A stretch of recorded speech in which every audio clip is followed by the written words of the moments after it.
ডাব খাওয়ার জন্য চলে আসলাম। এটা হচ্ছে আমাদের বাড়ির পাশেই, নিজস্ব একদম অথেন্টিক, কোনো ফরমালিন মুক্ত কোনো দোকান থেকে না, গাছ থেকে এখন ডাব পেড়ে হচ্ছে আমি, চাচতো ভাই, বাতিজা একটা, সবাই মিলে খাবো। আর এ হচ্ছে গাছে উঠার লোক নিয়ে আসছি, বাতিজা। তো ওই যে সামনে হচ্ছে আমাদের বাড়ি, এটা হচ্ছে আমাদের বাড়ির পাশেই, একদম আমাদের এখানে গ্রাম্য পরিবেশ যেরকম দেখা যায় আর কি। এটা হচ্ছে মাছের প্রজেক্ট।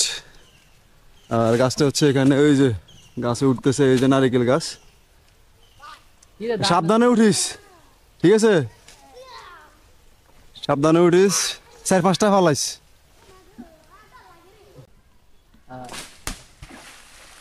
ফাইল লড়বো না, ফালা তুই ফালা।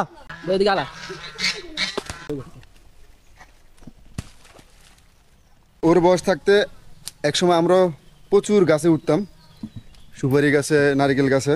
আর এখন এই বয়সে গাছের কথা মনে হলে, মানে গাছে উঠার কথা মনে হলে মানে খুব ভয় লাগে। গাছে উঠার কথা যখনই মনে হয় তখনই ভয় লাগে। গাছে উঠতে এখন আর মন চায় না বা উঠতে পারি না।